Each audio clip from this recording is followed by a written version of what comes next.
Meeting of the WGBR.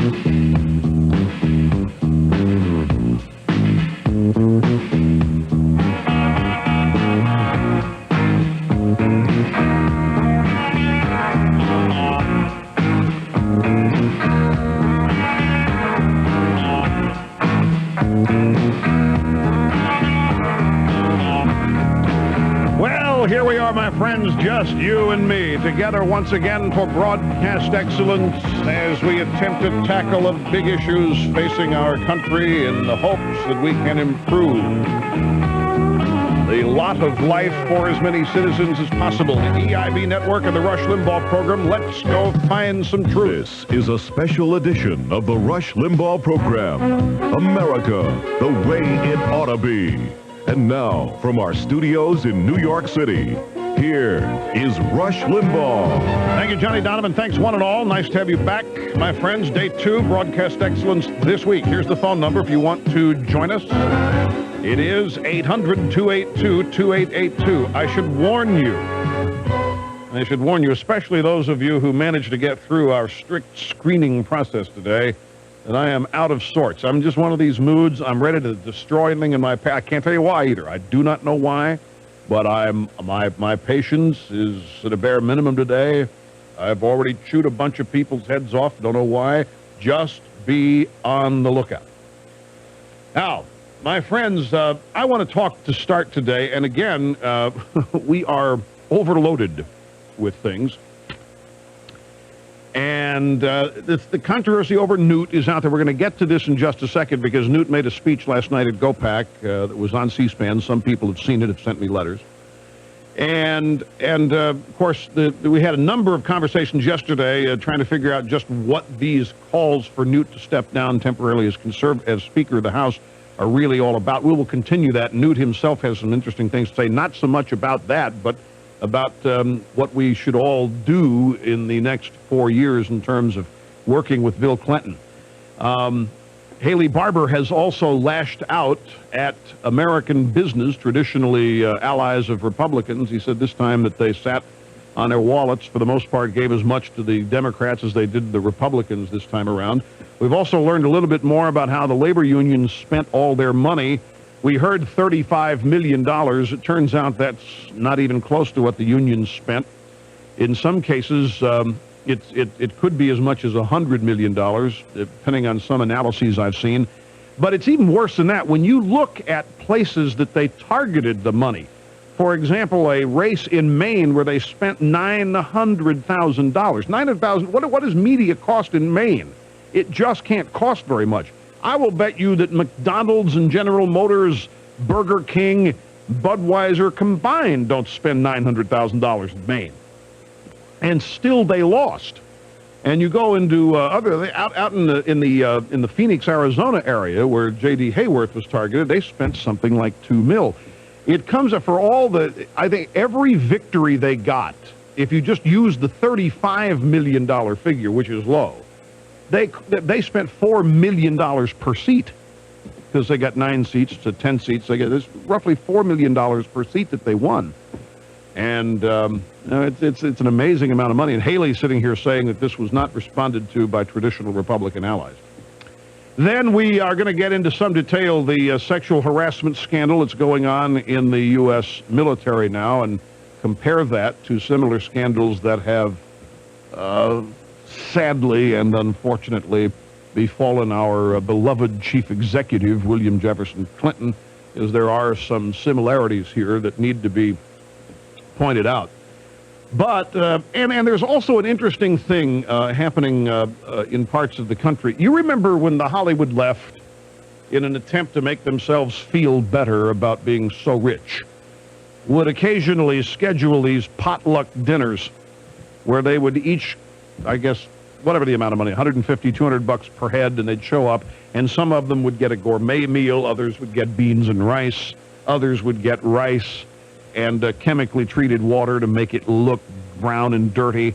And they did this to try to illustrate the problem of starvation in the world and to sort of raise consciousness about it and establish a link between the Hollywood rich, and the starving of the world, and say they cared and so forth, which was always a dubious proposition to see eat beans and rice for one night.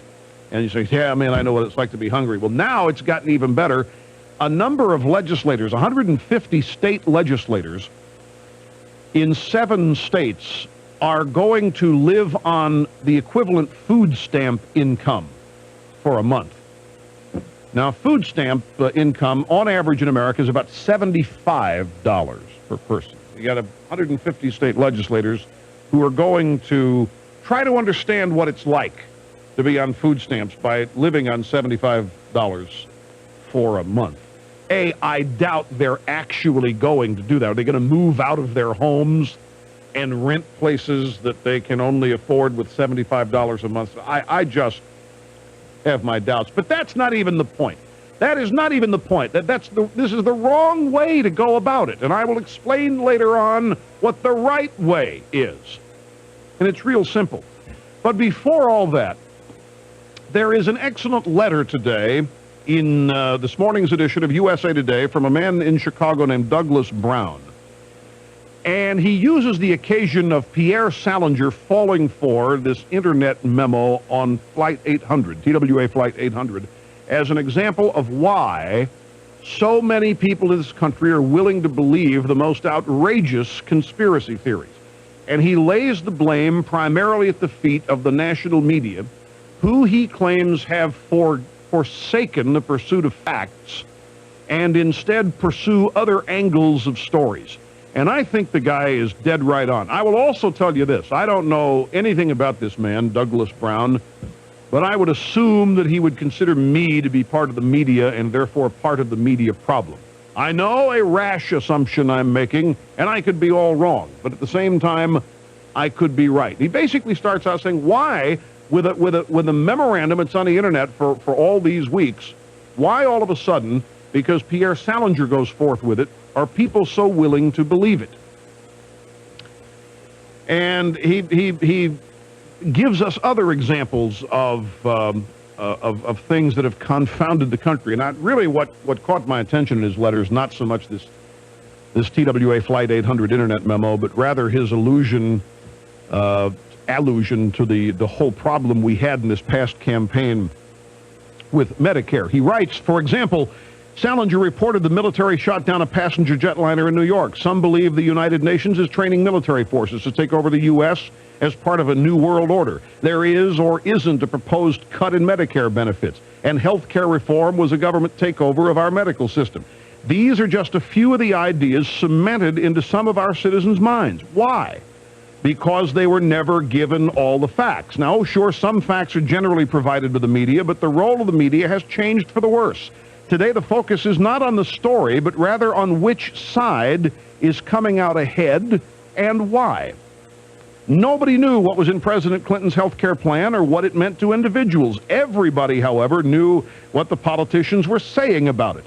It is the media's job to sort out fact from fantasy, so we, the people, are protected by the freedom of the press. Instead, the press is now the tool of politicians and others who want to promote a specific belief or view. The role of the media should be to sort out the truth. It should not be the mouthpiece of politicians or others. And this Pierre Salinger internet story is, in his mind, an early warning. Now, one brief departure here. The people of this program did know what was in Clinton's health care plan because your host read a lot of that plan and quoted directly from that plan to you. Your host appeared on Ted Koppel's ABC Nightline to discuss that plan, to discuss it in specific, because your host had read that plan. And we were able, using the work of some others who had analyzed that plan, Elizabeth McCoy, for one, who had dissected this health care plan. When we said that this sets up X number of new crimes, that this establishes all these new agencies, this restricts the movement of doctors around the country and restricts the various areas of medicine into which they could practice and learn, we were right. The health care plan said all this. He is right. The mainstream media never spent all this much talking about it. And I've illustrated basically what he has said with my own illustration. Bill Clinton could go to a press conference today. He could announce at high noon that it is dark. For some reason, the sun has not come up. The media would look out the window and say, the sun is up. I wonder what he's talking about. And would then go ask Newt Gingrich, Newt, what do you think about the president saying that the sun hasn't come up? And Newt would say what he said, and then the press would report that Gingrich attacks Clinton. And this is why the guy's letter caught my attention, because he's exactly right. The pursuit of fact and the pursuit of truth is something that has been abandoned. And instead, what the media now does is simply, it's a he said, or she said, and who can do a better job of saying things that create conflict that the media now likes. And the truth of what somebody is saying really doesn't matter that much to the media, especially if it is a conservative saying things. If the president says that Medicare cuts are going to leave old folks homeless out in the streets without medicine, and that the starving kids will not eat lunch at school anymore because of school cuts, they assume that's true, and they simply run off and ask the Republicans about it, accepting the premise rather than investigating. He says, as long as the media, which has this constitutional responsibility to find fact and report fact and deal with truth, is not going to do it, we are in for big trouble. And the more Americans who start to believe all these conspiracies because they are not given any factual information from credible sources otherwise, is not good for our future as an informed public. The guy's exactly right. There's just no question about it. And which leads me to another question. Who is credible today? Look at Pierre Salinger, for example. Pierre Salinger read a memo that I've read, and I've been honest with you. I read the memo, and I said, I have so much experience with the trash that's on the internet that I, for the most part, am fairly confident, my friends, that I can cite and spot gobbledygook pretty quickly. I have learned, because I myself get seduced by some of it. I said, ooh, this is interesting stuff. But all it takes is just wait a minute, stop, slow down, and seriously think about what is being accused here, or charged, and that is that the Navy is shooting down civilian airliners. If you just stop and think about the very idea that there are enough people in this country who believe that would happen is a curious thing. But here comes Pierre Salinger, who obviously, it was his credibility that gave this story life. And now what has become of Pierre Salinger's credibility? I'm sure there are still people who believe that memo. I'm sure that the people who believe that memo now think that there's massive conspiracy to keep this thing quiet has now been responsible for discrediting Pierre Salinger. To get to the point of who is credible, and you've heard it expressed in many ways, like it took Richard Nixon to go to China, for example. It took an anti-communist to go to a communist country to make a deal with the communists in order to have any credibility. It takes, for example, Jerome Zifman, who was the chief counsel for the House Watergate Committee, a liberal Democrat, admitted liberal Democrat. It takes Jerome Zifman saying that he's looked at Whitewater, he sees probable cause to cite President and Mrs. Clinton as felons. I mean, there have been people like me and William Safire and others who have been saying the same thing for years, and people say, this is just partisan right-wing wacko rhetoric. Here comes Mr. Zifman, who is not a partisan right-wing wacko, saying the same thing, and all of a sudden, the story has credibility. Now, it's interesting that when a Zifman-type event occurs, the people who have been saying it all along do not have it said about them, hey, maybe they were right.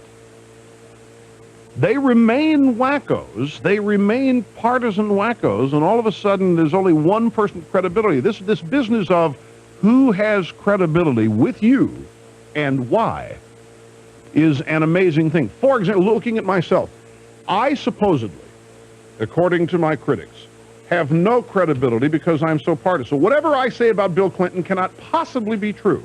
And even if what I say about Bill Clinton is true, it should be ignored because I'm just a ranting right-wing wacko. Why is that? Well, because that's what critics who have not liked the truth as I have found it have said about me, and people like me. I mean, I'm not singling out myself here. But I think that the guy who wrote the letter to USA Today, Douglas Brown of Chicago, has an excellent point. I know all you do, too. My mail continues to consist largely of people angry at the media, and I don't think that's going to do anything but increase. It's getting to the point where I get bored with it now, almost sometimes. Sometimes it's one of the things that gets me mad. I get 13,000 letters a day, and 12,599 of them deal with the media. Gee whiz, can people come up with nothing else? But it's so prevalent, it's so omnipresent that it just is rubbing people wrong. Ultimately, this is good because there's more awareness of it in the public. I got to take a little break here, folks, a little long. We'll come back, hit some of these other subjects. White House is going to perhaps join in a lawsuit to block Prop 209 in California.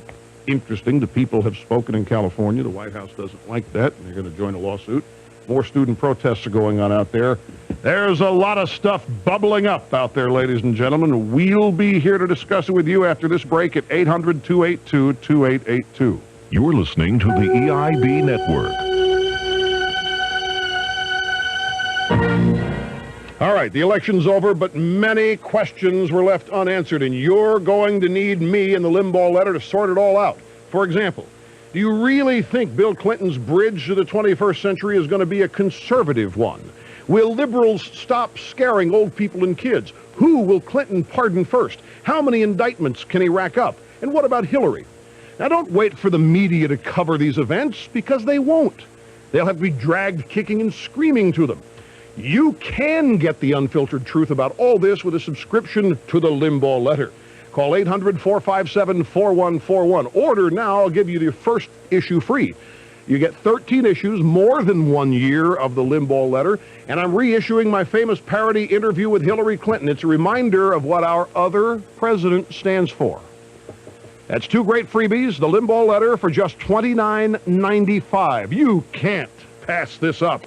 Now more than ever, you need it. Call 800-457-4141. Call now. When the pain of sore, stiff joints or muscles keeps you from doing the things you like to do, reach for Mentholatum Deep Heating. There's no beating deep heating for warm, penetrating relief that is unsurpassed by any other cream or rub. As soon as you rub it on, deep heating, soothing, penetrating heat quickly restores flexibility to affected joints and muscles. The next time you choose a pain-relieving rub, remember, for serious pain relief, there's no beating deep heating. Use only as directed. Good day, Mr. Phelps. You're looking at a photograph of James Finch Chevrolet. They have a huge selection of program cars in great condition. You can't tell them from new. Your mission, should you choose to accept it, is to go to James Finch Chevrolet and test drive these program cars. Take your entire team, Jim, because they have a large selection. They're the best, and these program cars are just like new. Customers can save thousands and get the remainder of the full factory warranty. That's important. Once you found these claims to be true at James Finch Chevrolet, check out the various financing plans and how easy it is to buy one of these program cars. You may want to purchase a few for your team. We'll okay that. They're at 400 West Main Street in Bailey, LBJ Chevrolet in Nashville, and Finch Woods Chevrolet in Roanoke Rapids. Good luck, Jim. This tape will self-destruct in 5 seconds. James Finch Chevrolet, where the impossible is possible.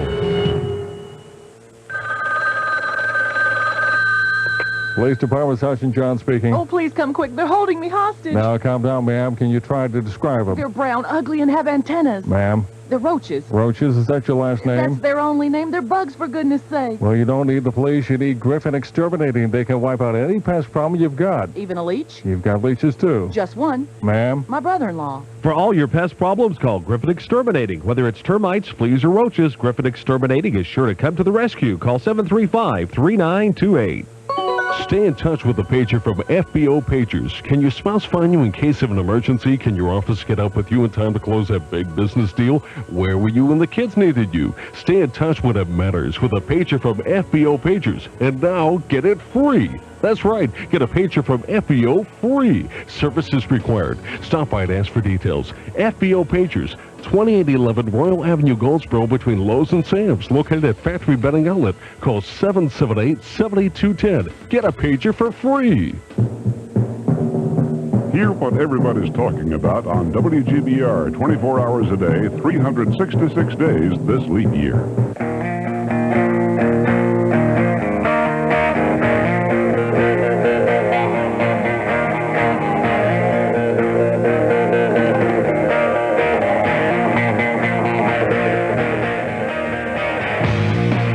Welcome back, ladies and gentlemen. It's the EIB Network and the Rush Limbaugh program. I want to, along the lines of this credibility stuff, look, just hang in there and be tough. We're going to get to Newt. I had a lot of calls about Newt. We're going to get to it here in due course. We've got 3 hours today, folks, and I have constantly reminded you and warned you that you need to listen to this program the whole 3 hours. We can't possibly do everything in 20 minutes every day or even 1 hour.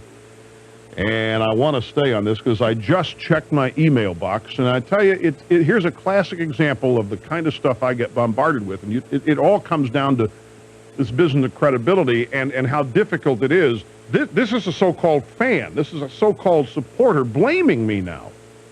And my lack of credibility as far as he's concerned is not the kind of lack of credibility that the liberals assign to somebody like me.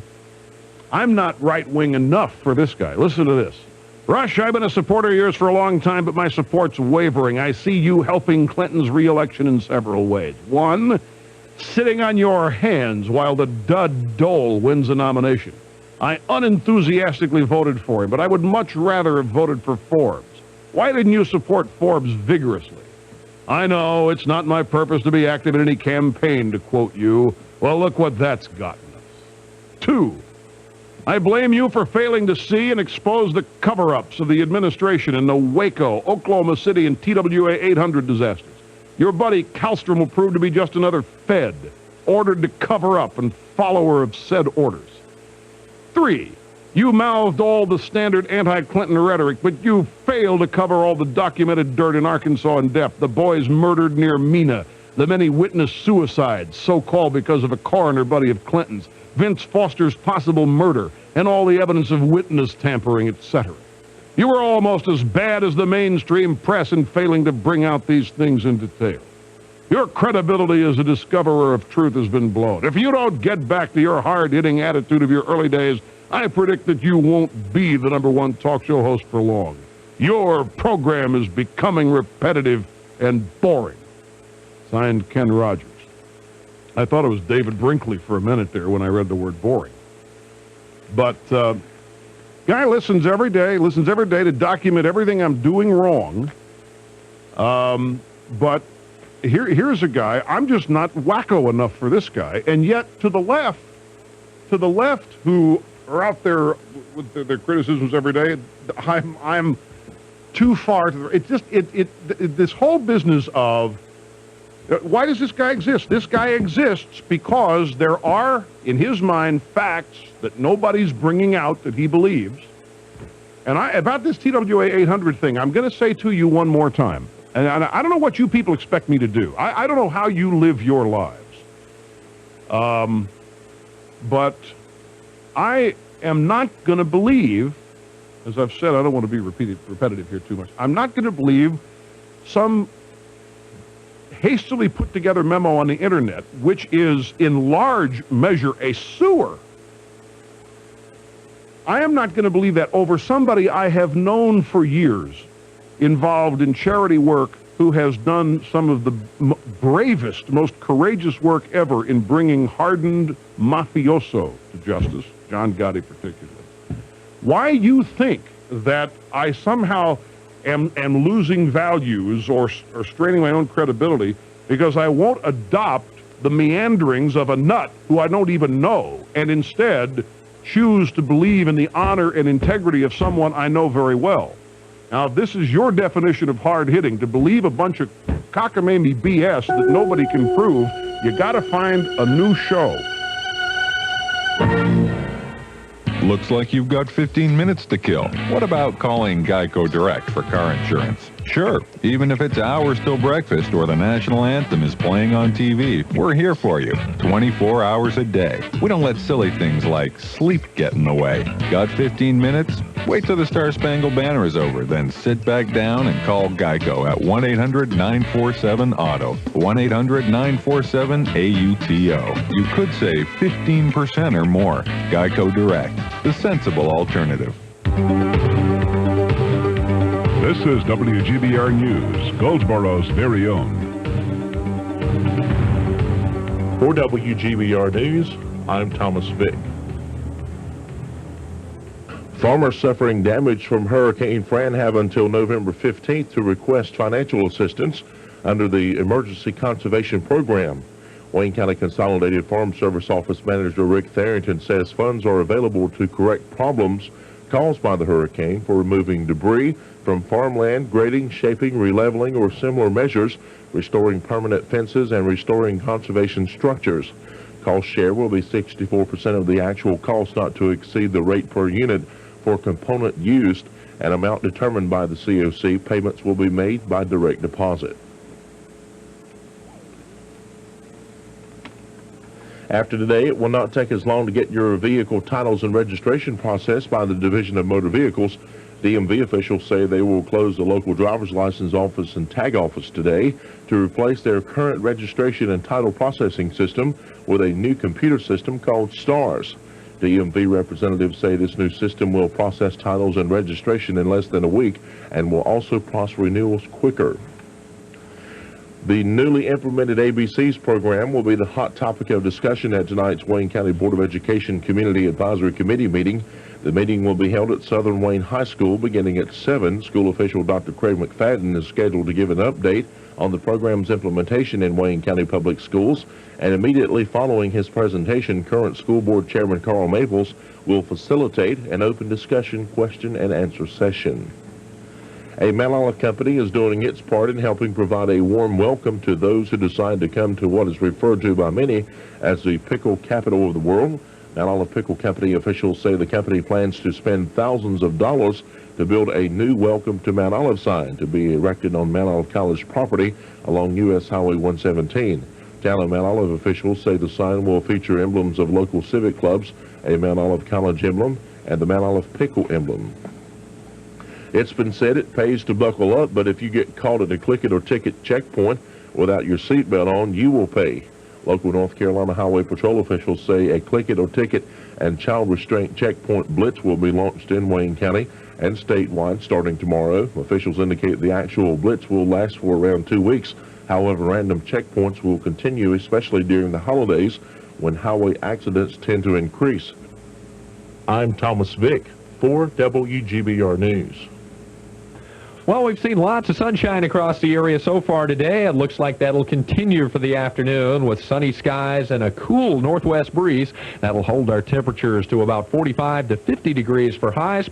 Tonight looks clear and cold. We'll have light winds and lows in the low to mid-20s. And for Wednesday, we'll see lots of sunshine again for the early part of the day. We will see mid and high-level clouds start to stream in from the north and west during the late afternoon and evening hours. High temperatures tomorrow not changing much, again about 45 to 50. I'm Mike Moss at the Weather Center.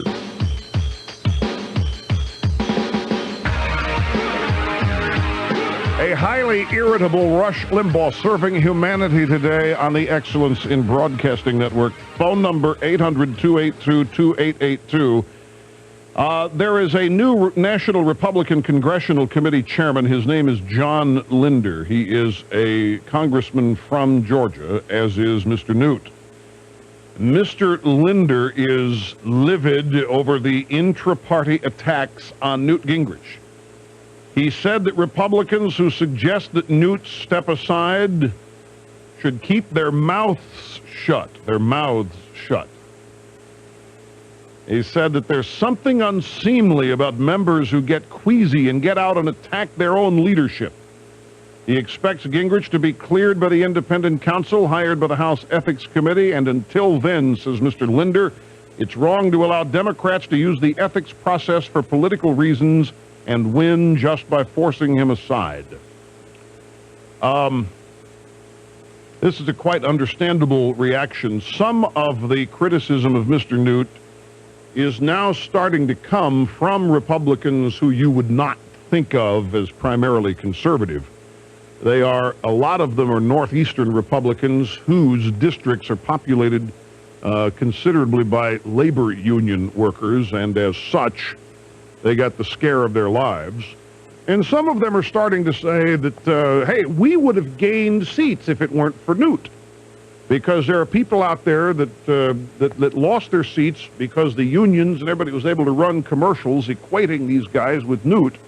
And it was only because of that they lost. That Newt is the only thing the Democrats have to attack us with. And as long as he's around at the top of the charts here, he's going to continue to be attacked. And when he's attacked, we're all attacked. And so these guys think that Newt should step aside. Steve Largent, not a liberal by any means, now a sophomore. He's in his second term from Oklahoma.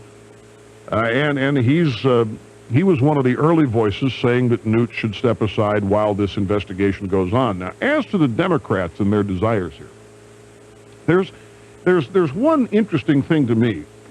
It is when somebody says that without Newt, the Democrats have really nothing to criticize in the House. That is awfully seductive. I mean, that you could say, yeah, that's true, because all they do is beat up on Newt. My friends, don't fall for that. Since when do you believe that liberal Democrats are going to shut up about conservatives if one conservative is gone? You think they're going to shut up about the Republican agenda, the conservative agenda in the House of Representatives just because Newt Gingrich is gone? I frankly think that the Democrats would rather Newt hang around as long as possible for the express purpose of bashing him and demonizing him and being able to use him to demonize the whole institution, or at least the whole Republican caucus. I'm not so sure how eager they are to have him actually go away. I think they like to keep him tied up in all of this ethics stuff. I still think I'm just angered and repulsed by all this and these calls that he stepped down, and meanwhile, nobody ever suggested Bill Clinton step down during all these investigations going on of him. It's just, it strikes me, and it always has, how despite all, when it comes to ideological prevalence, the liberals don't cave on their own, and we do. We are caving in on our own. This is a man who, for whatever these people in Congress think, this is a man who has largely been responsible, Newt Gingrich, for their having a majority. And it's almost as though they themselves have started to buy all of the criticisms the liberals have put in their television commercials throughout these past 2 years and are getting frightened by it. Now, for Newt's part, he meant to GOPAC Monday night. They had two big annual meetings at GOPAC. He founded it, and he was chairman for a while. And he made a speech there last night. I did not see it, but I've gotten mail from people who did. He was on C-SPAN. Thing was on C-SPAN. And the mail is mixed that I've received. Some are angry with what Newt had to say, and others say that it's the best speech they've ever heard for staying up and optimistic, and that we ought to get hold of it and play excerpts of it for you, which, of course, we probably will. But I do have just a few short quotes here from Newt, from his remarks last night. I want to run them by you, and I want you to see what you think. Quote, speaking of cooperation here, not quote yet, speaking of cooperation with Clinton and the White House, he said this, quote, "We'll seek to find every possible common ground to work with Bill Clinton for the betterment of America, because the entire world is watching to see if we can make this experiment of self-government work. We cannot allow ourselves to be mired down as the anti-Clinton party, subsumed in some sense of anger or rage. We cannot be in a permanent campaign. It is morning in America again." Is this disrespectful of Bob Dole and Jack Kemp? Not at all. So there is Newt. Now, this is a press report. This, of course, does not contain any of the remarks that Newt made that were optimistic enthusiastic and upbeat about the Republicans holding on. Since it's a press report, of course all it has in it is the conciliatory remarks he made toward Bill Clinton. But these are still powerful remarks. Here's Newt saying, shut up about Clinton. Let's get off Clinton's case. Come on, we got to work together. The guy won. He's the president. Let's move on. We cannot be obsessed here. His word was subsumed. We cannot be obsessed here with our desire to get rid of this guy by virtue of scandal or whatever. We cannot remain in a permanent campaign. I understand what he's talking about. Sort of reflects my attitude in a way, not entirely, I might add, but after Clinton won the election, the first things that went through my mind were, all right, well, what was the focus of this show for the past 4 years has naturally and quite obviously been an attempt to educate as many people about the character and ethical flaws of this president. Why? Well, in a statement here that may disappoint many of you out there, I was not at all trying to participate in anything that might have been going on or was going on that would vault Bill Clinton out of Washington on scandal. I never did consider what was going on this program to be oriented toward that. And I think that's what disappoints a number of you people who are upset with me. Is you think I should have been right in there leading the charge on some of these things that you think are true that I frankly don't know if they're true, so I'm not going to deal with them.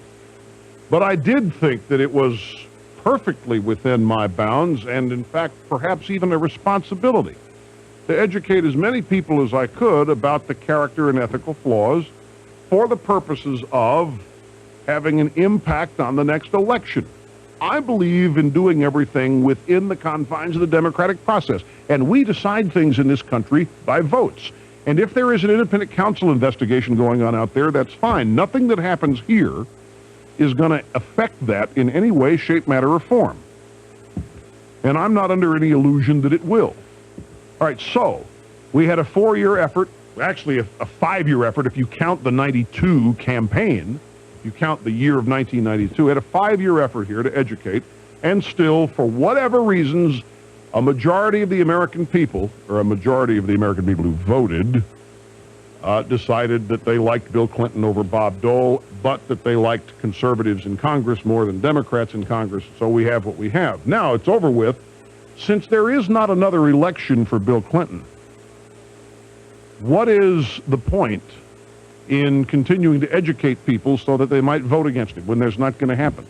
So there has been, as far as I'm concerned, a different tack or a different approach here. It's, gave it our best shot within the confines of the democratic process. I have the golden EIB microphone here. I am a media guy, and I'm a talk show host, and I have been blessed. I have total freedom on this program, which includes the ability and the requirement, the opportunity to be 100% honest. Talk to you every day about the things I care about. I don't have to talk about stuff I don't care about. And if it doesn't interest me, I don't have to talk about it. I don't have anybody making me talk about things I don't want to talk about, so I can go wherever my heart leads me, wherever my mind leads me. And within the confines of the democratic process, what we try to do, educating enough voters to reject Bill Clinton, was a failure. Fine. Now there's no more election where Bill Clinton is concerned. There are other elections when we get to the point in the next Congress starting next year when legislation's up for grabs. The president will propose things, Congress will propose. Well, we're back to the same process then of trying to, educate and inform you about what's actually in the bills that will be brought up.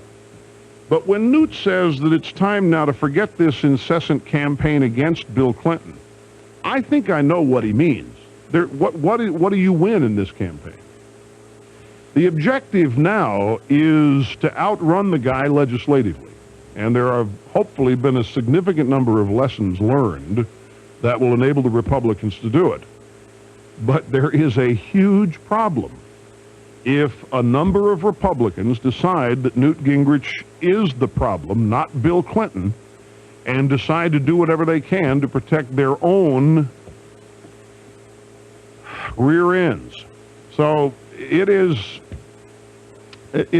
troubles me, and at the same time I understand why some of these people are saying what they are saying.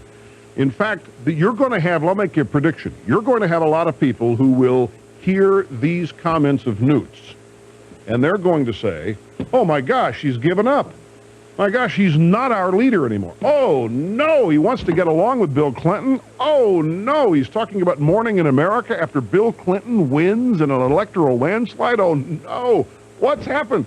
Every time we get a leader, they cave in and they want to get along. Here is Newt Gingrich talking about finding every possible common ground to work with Bill Clinton for the betterment of America. Oh no, you're going to have a lot of people who say, this is why Newt's got to step aside. This is not the guy that's going to lead our revolution or march our agenda through and so.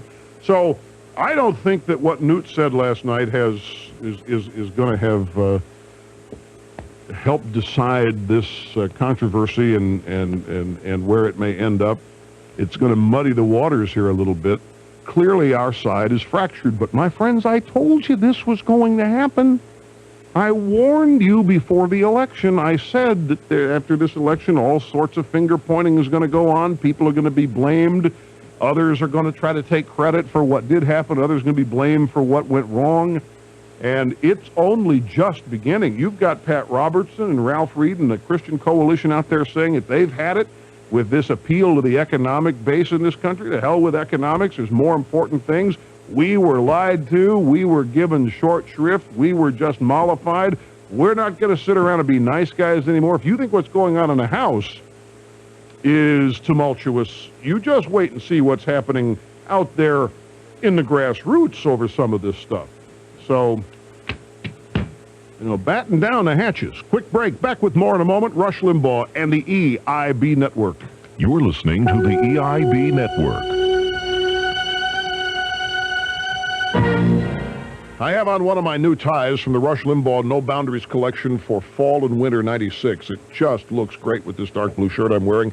24 brand new ties, 12 new scarves make up this collection. They're all pure power, folks. This tie is getting rave reviews, as they all do.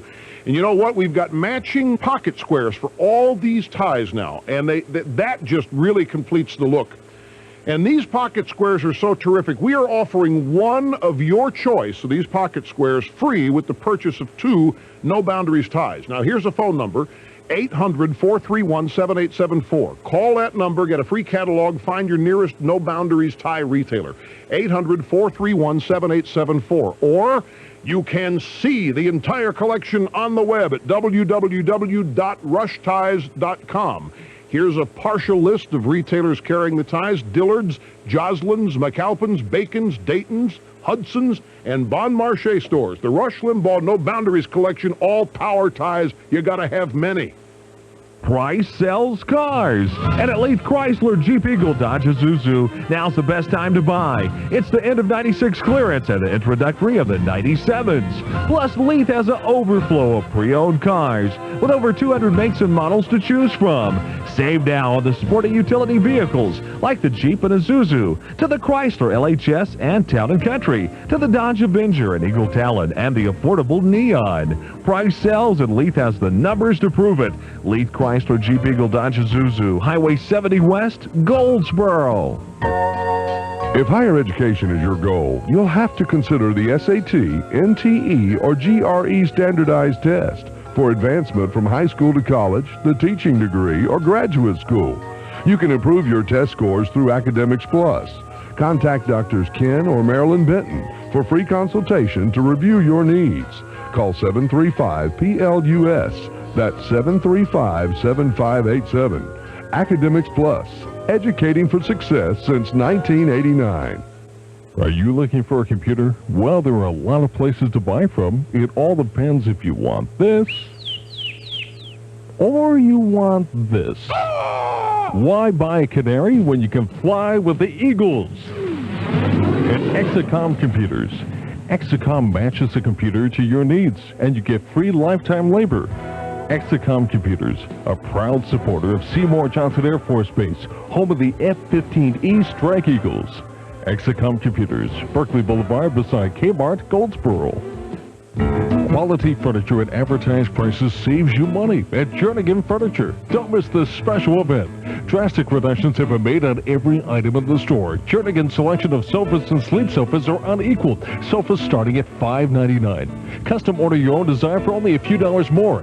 Jernigan Furniture has over 400 sofas and sleepers in stock, and no doubt about it, no one has the selection of desks like Jernigan's. Prices start at $3.99. Jernigan Furniture, 2101 East Ash Street, Goldsboro.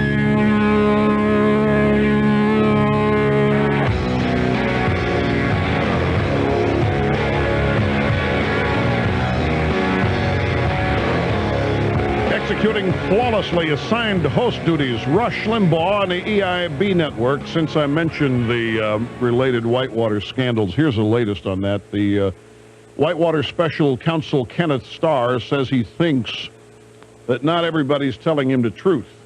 Ha, ha, ha, I wonder what his first clue is. He says not everybody's telling him the truth, and furthermore, people are withholding information, but that he's not going to stop until he gets the truth. He didn't say who he thinks is withholding any information, but he said his comments should not be interpreted as a suggestion that the White House has failed to cooperate. The PR campaign's been joined. I'll tell you what this is all about. This is Starr's response to Clinton saying, out to get him.